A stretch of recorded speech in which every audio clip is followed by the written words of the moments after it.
सिद्धियां प्राप्त होती हैं। माँ दुर्गा के सिद्धिदात्री स्वरूप की पौराणिक कथा का प्रमाण हमें शिव पुराण और देवी भागवत से मिलता है। देवी पुराण अनुसार भगवान शिव ने माँ सिद्धिदात्री की कृपा से ही सिद्धियों को प्राप्त किया था और देवी की कृपा से भगवान शिव का आधा शरीर देवी का हुआ था और इसीलिए वे अर्धनारीश्वर भी कहलाए थे। जब माता कुष्मांडा के रूप में माँ दुर्गा ने इस ब्रह्मांड की रचना की तो उन्होंने अपनी सभी सिद्धियां यानी 8 प्रमुख सिद्धियां और 10 गौण सिद्धियां त्रिदेव ब्रह्मा विष्णु और महेश को प्रदान की। ब्रह्मा जी और भगवान श्री हरि विष्णु को प्रमुख 8 महासिद्धियां दी जिसे अष्ट सिद्धि कहा जाता है और महादेव को 8 महासिद्धि और 10 गौण सिद्धियां यानी 18 सिद्धियां प्रदान की थी। इस प्रकार त्रिदेव को सभी सिद्धियां प्रदान करने के कारण माँ दुर्गा को सिद्धिदात्री देवी कहा जाता है और नवरात्रि के 9वें दिन उनकी पूजा की जाती है। आइए अब देखते हैं कि माँ सिद्धिदात्री की पूजा आराधना कैसे करें। तो शारदीय नवरात्रि के 9वें दिवस यानी अंतिम दिन पर ब्रह्म मुहूर्त में उठकर स्नान इत्यादि से स्वच्छ होकर स्वच्छ वस्त्र धारण करें,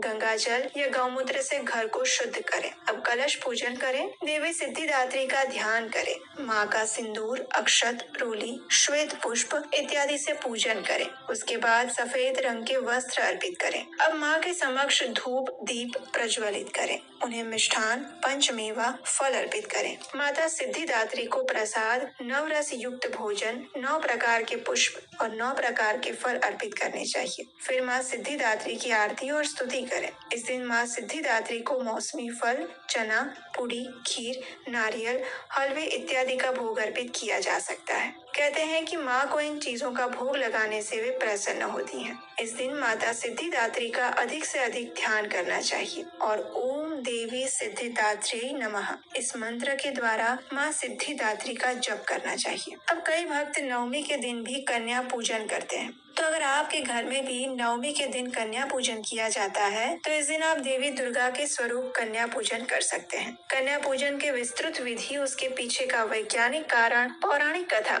और इसमें कौन कौन सी कन्याओं 108 बार जप करके आहुति देते हैं और फिर आरती करते हैं। हवन की भस्म को भी आप अपने मस्तक पर लगा सकते हैं क्योंकि वो शुद्धि का प्रतीक है, जिससे हमारे मन के अंदर छुपे हुए दुर्गुण रूपी दानव का नाश होता है और हमारे मन की शुद्धि होती है। फिर माँ को अपने परिवार की सुख समृद्धि और स्वास्थ्य के लिए प्रार्थना करें। माँ का आशीर्वाद लेते हुए कन्या पूजन शुरू करें। माँ सिद्धिदात्री को भोग में हलवा, खीर, चना अर्पित करना चाहिए। कन्याओं के साथ एक बटुक भैरव भी रखते हैं। तत्पश्चात अपनी नवरात्रि उपवास का पारण करें। कन्या पूजन करने से माता की विशेष कृपा प्राप्त होती है और घर के सभी सदस्यों की उन्नति होती है। नवरात्रि में नव दुर्गा के 9 स्वरूप की पूजा आराधना करते हुए सिद्धिदात्री माँ की उपासना पूर्ण करने के बाद व्यक्ति की लौकिक, पारलौकिक हर प्रकार की कामनाओं की पूर्ति हो जाती है। सिद्धिदात्री माँ की कृपा पात्र भक्त के भीतर कोई भी ऐसी मनोकामना शेष नहीं रह जाती जिसे वो पूर्ण करना चाहे।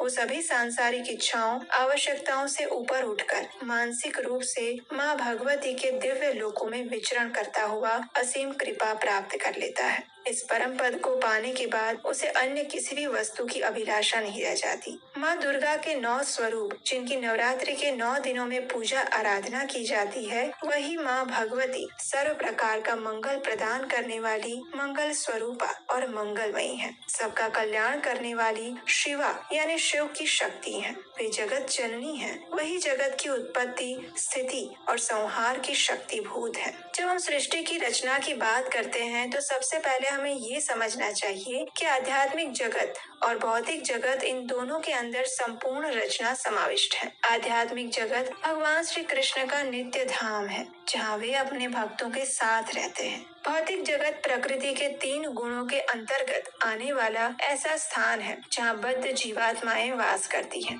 आध्यात्मिक जगत में भगवान की मुख्य 3 शक्तियाँ हैं, संवित, संधिनी और आह्लादिनी शक्ति। संवित शक्ति आध्यात्मिक जगत में वहाँ के वासियों को भगवान के साथ अपना संबंध क्या है उसका ज्ञान करवाती है। संधिनी शक्ति आध्यात्मिक जगत को वैविध्यपूर्ण बनाती है जिससे कि भगवान अपने दिव्य लीलाओं के द्वारा अपने भक्तों को आनंद प्रदान कर सके। और आह्लादिनी शक्ति भगवान को असीमित सर्वोच्च आनंद प्रदान करने का कार्य करती है। आह्लादिनी शक्ति स्वयं राधा रानी है और उनसे अधिक आनंद भगवान श्री कृष्ण को और कोई नहीं दे सकता। इसीलिए राधा रानी को मदन मोहन मोहिनी भी कहा गया है, यानी जो मदन को भी मोहने वाले श्री कृष्ण हैं, उनको भी वे आकर्षित करती हैं। जब राधा रानी की छाया भौतिक जगत में प्रवेश करती है तो उससे उत्पन्न होती है दुर्गा देवी और भगवान की आज्ञा से दुर्गा देवी इस भौतिक संसार को अपने नियंत्रण में रखती हैं। वे सिंह पर सवार होती हैं और उनके 10 हाथ होते हैं जो कि 10 प्रकार के सकाम कर्मों को दर्शाते हैं।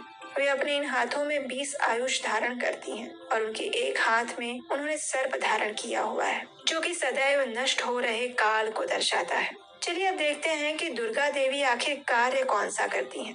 तो उसे समझने के लिए हम एक उदाहरण लेते हैं। जब कोई व्यक्ति अपराध करता है तो सरकार उस गुनहगार को सजा देने के लिए और उसे सुधरने का अवसर प्रदान करने के लिए जेल में रखती है। वहाँ उसे भोजन और कपड़े तो दिए जाते हैं, लेकिन उसे एक मर्यादित स्थान के अंदर कुछ नियंत्रणों के अंदर रहना पड़ता है और इन सभी चीजों की जिम्मेदारी उस जेल के जेलर की होती है। जेलर इन कैदियों के ऊपर नियंत्रण रखता है और यदि कोई गुनहगार सुधर जाता है और उसकी सजा की अवधि पूर्ण हो जाती है तो उसे जेल से मुक्त करने का कार्य भी करता है। बस यही स्थिति हमारी भी है।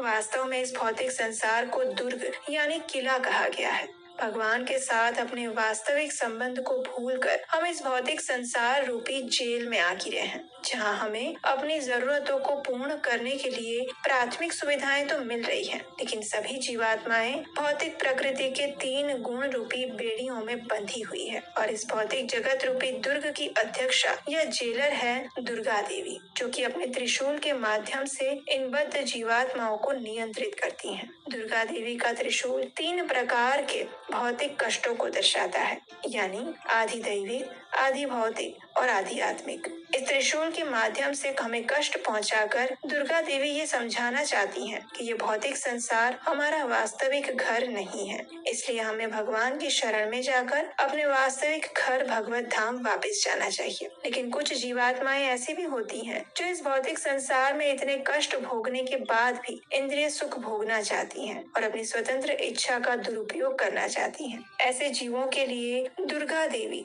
ऐसे अवसर उत्पन्न करती हैं जिससे वे सदैव उस भौतिक संसार में ही रह सके और जन्म मृत्यु जरा व्याधि का चक्र घूमता रहे। कभी कभी कुछ लोग भौतिक वरदान प्राप्त करने के लिए भी दुर्गा देवी की उपासना करते हैं। उनकी आराधना से प्रसन्न होकर देवी उन्हें भौतिक सुख, समृद्धि और संपत्ति तो प्रदान कर देती हैं, लेकिन दुर्गा देवी की ऐसी कृपा को वास्तव में हमें कपट कृपा समझना चाहिए, क्योंकि इस प्रकार के क्षणिक सुख से हम अपने जीवन की वास्तविक आध्यात्मिक अवस्था को भूल जाते हैं। इसलिए दुर्गा अष्टमी या नवरात्रि के समय पर दुर्गा देवी की आराधना करते हुए हमें उनसे यही प्रार्थना करनी चाहिए कि वे हमें भगवान श्री कृष्ण की शुद्ध भक्ति और सेवा प्रदान करें, जिससे कि हम इस भौतिक संसार रूपी दुर्ग से मुक्त हो सके और अपने वास्तविक घर वापस लौट सके। तो आज नवरात्रि के अंतिम दिन हम देवी दुर्गा से आप सभी के लिए यही प्रार्थना करते हैं कि वे आपको हर प्रकार के भौतिक सुख, समृद्धि और शांति प्रदान करें तथा हर प्रकार के कष्ट और